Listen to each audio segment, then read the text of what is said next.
Last month, James Fessler's presence reminded me that he once said that I have no right to demand answers from this board. And while you refuse to answer questions from the public, it is still my right to ask them, since we live in a free society and free speech here is sacred. Today, my hope is that the same members of this board, only one of whom is here, fortunately, who did not vote to keep an access point to child porn available to sex offenders in this library, would get out their pens and their notebooks and write down these questions to ask the others on this board so we can get the truth out finally. So Kathy, unfortunately, it's up to you tonight. And I'm hoping that maybe Julie will see the video and maybe Dan will see the video and also ask these questions of you at the next meeting, because you won't answer the public. But you will answer Kathy if she asks you a question, so I'm hoping that she will take my questions and do that. The first question that I have for this board is, can child pornography be accessed in this library? Without filters to block child porn, anyone who knows where to find it may do so on your unsecured network. Number 2, who is monitoring your unsecured network to make sure sex offenders are not accessing child porn?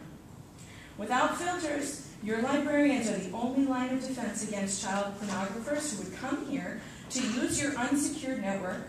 And I've seen your security walks, and no one walks down the rows of computers to ensure child porn is not being accessed. The question that needs to be asked is, how do you plan to stop people from looking at illegal child porn? Mary, I don't think you have a plan for that. And I think you need to do that. You need to get one.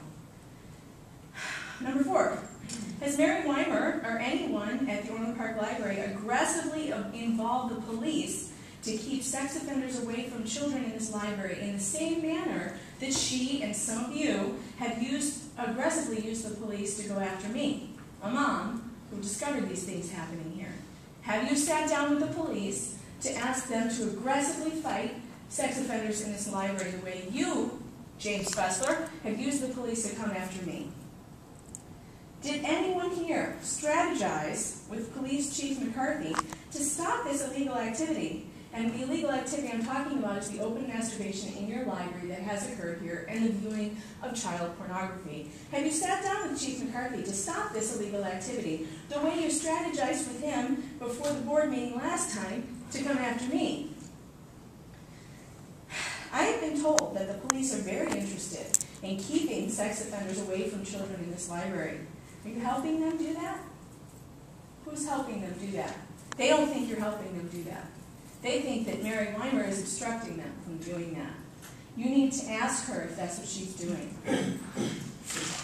Number 5, last meeting, I informed you of this man, David Garlotta, convicted sex offender, who was convicted for the violent rape of a child, who has been seen by police in this library nearly every day, mostly in the morning, from what I've been told. Has anyone done anything about that?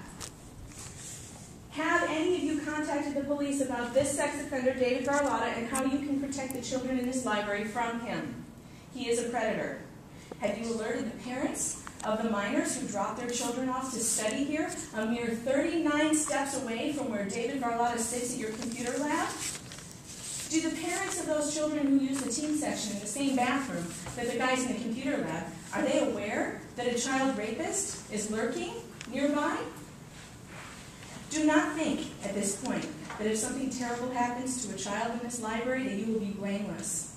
You have been notified over and over and over again of the liability that hangs over this library. You were warned, and I promise you I will spend the rest of my life helping any injured child's parents or family see that you pay for any damages. Your attorneys have proven borderline illiterate when it comes to the law. And I assure you that they are wrong if they tell you that you won't pay a price if a child is harmed here. Please, Kathy, Dan, Julie, if you see this video, please write these questions down and ask this board to answer them in public. We deserve to know the answers. The public and the parents who are here deserve to know the answers, not stony silence and inaction. Thank you for my time.